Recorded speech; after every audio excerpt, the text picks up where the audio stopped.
नंदनीचं लग्न होऊन 3 वर्ष झाली होती. नवरा चांगला, घर व्यवस्थित, तरी तिच्या मनात एक पोडकी कायम असायची.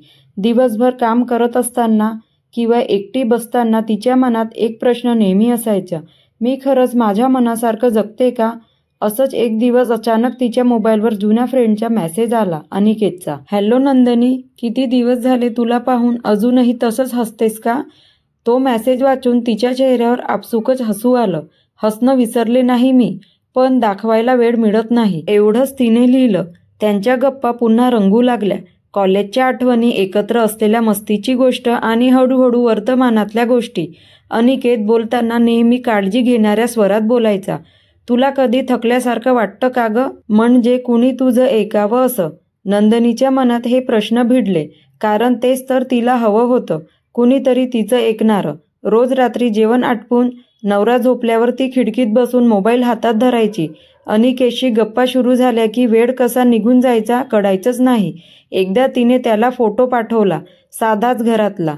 अनिकेतचा लगेच रिप्लाय आला, तुझ्या डोळ्यात अजूनही तीच चमक आहे नंदनी. बघून वाटतं वेळ थांबला असावा. तो मेसेज वाचून तिच्या हृदय जोराने धडधडायला लागलं. ती आरशात स्वतःकडे बराच वेळ बघत राहिली. इतक्या वर्षांनी कुणीतरी तिच्यातलं सौंदर्य, तिच्या डोळ्यामधली ओढ ओळखून बोलत होतं. त्या रात्री ती खरी झोपली, पण मन मात्र कुठेतरी अनिकेत भोवती फिरत होतं. दुसऱ्या दिवशी सकाळी उठल्यावर नंदनीच्या मनात पहिली गोष्ट आठवली ती म्हणजे अनिकेतचा काल रात्रीचा मेसेज. तुझ्या डोळ्यात अजूनही तीच चमक आहे. या शब्दांनी तिच्या मनात एक हळवं हास्य पसरलं होतं. नवऱ्याच्या नजरेला मात्र ते हसू सहज निसटलं. आज काय बरं झालंय? इतकं काय हसतेस? तो विचारत होता. काही नाही रे, असंच. नंदनी खाली उतरली, पण तिच्या मनात मात्र अनिकेतचं नाव चमकत होतं. त्या दिवशी दुपारी अनिकेतशी पुन्हा गप्पा सुरू झाल्या. किती छान वाटते ग तुझ्याशी बोलताना, अनिकेत म्हणाला. अनिकेतने थोडं कंटाळपणे उत्तर दिलं, तुला माझ्या गप्पा इतक्या आवडतात की फक्त जुनी मैत्रीण आठवते? अनिकेत लगेच लिहिलं, मैत्री तर आहेच, पण तुझ्यातलं काहीतरी खास नेहमीच वेगळं वाटायचं. कॉलेजमध्ये सांगण्याची हिंमत झाली नाही, पण आज सांगतो. तुझ्याशी बोलताना माझं मन शांत होतं. ते वाचून नंदनीचं मन ढगासारखं हलकं झालं. तिच्या मनातल्या रिकामेपणात पहिल्यांदा कोणीतरी आपुलकीचं पाणी सोडल्यासारखं होतं. त्या संध्याकाळी ती छतावर बसली होती.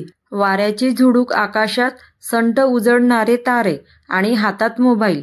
अनिकेतने लिहिलं, आता तू काय करतेस नंदनी?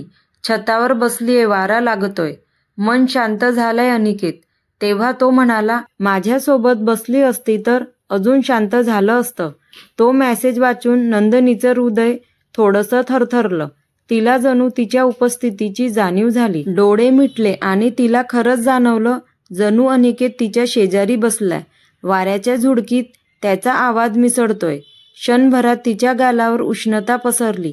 तिने पटकन मोबाईल खाली ठेवला, पण हसू मात्र थांबत नव्हतं. त्या रात्री झोपताना तिच्या मनात एकच विचार फिरत होता, हे असं सुरू राहिलं तर मी स्वतःला थांबू शकेल का? पुढचे काही दिवस नंदनी आणि अनिकेतच्या गप्पा रोजच्याच झाल्या.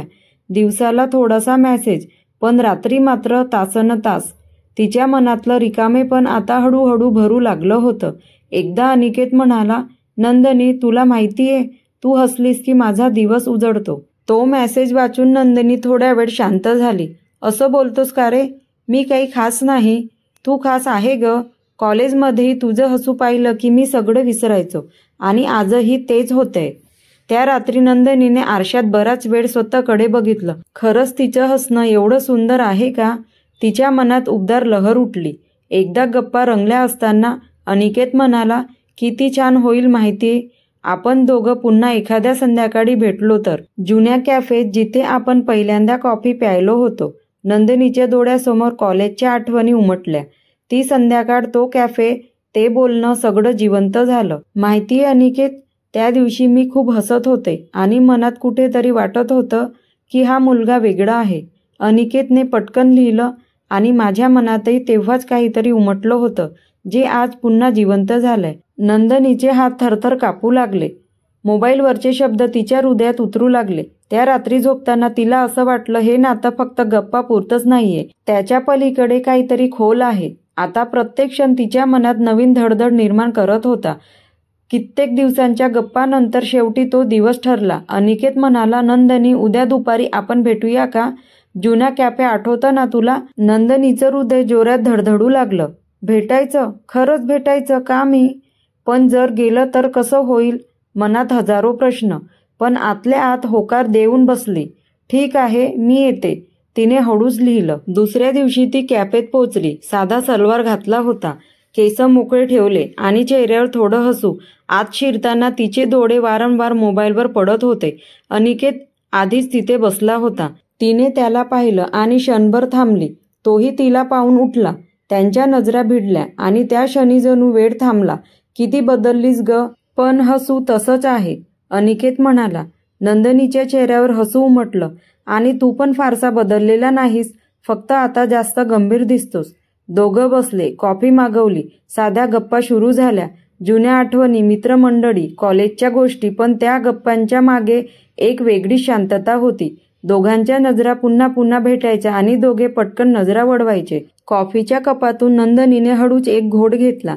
अनिकेत तिच्याकडे पाहत होता. ती त्याच्या नजरेला टाळू शकत नाही.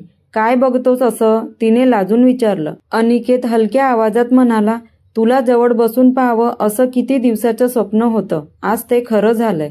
त्या शब्दांनी नंदनीच्या मनात एक उबदार लहर उठली. तिचे गाल लालसर झाले. तिने काही बोललं नाही, फक्त कपातील कॉफी हलवत राहिली. पण आतून मात्र तिचं मन धडधडत होतं. त्या भेटीत काही जास्त बोललं गेलं नाही, पण जे झालं ते नात्याच्या पलीकडचं होतं. पहिल्यांदा भेटून उठताना दोघांच्या नजरा पुन्हा भिडल्या आणि त्या नजरेत न बोललेलं हजारे वाक्य होती. त्या भेटीनंतर नंदनीचं मन जणू एक नवीन दुनियेत गेलं होतं. अनिकेत सोबतची ती दुपार तिच्या हृदयावर कायमची उमटली होती. रोजच्या गप्पा आता अजून मृदू झाल्या. नजरेतले भाव अजून गहिरे झाले. रोजच्या आयुष्यातील रिकामेपण आता तिला जाणवत नव्हतं. नवऱ्यासोबत ती नेहमी सारखीच होती, पण आतून मात्र तिच्या मनात एक गुप्त रंग भरलेला होता. तो म्हणजे अनिकेतचा. एका संध्याकाळी दोघे पुन्हा भेटले. यावेळी नदीच्या काठी, शांत जागी. आकाशात लालसर सूर्य मावळत होता. वारा केसातून फिरत होता. नंदनी थोडी पुढे चालत होती आणि अनिकेत तिच्या शेजारी. तो हलक्या आवाजात म्हणाला, नंदनी, तुला माहिती आहे का, आयुष्यात काही नाती सांगता येत नाही, ती फक्त मनाला कळतात. आपलं नातं तसंच आहे. नंदिनी थांबली, त्याच्याकडे पाहिलं.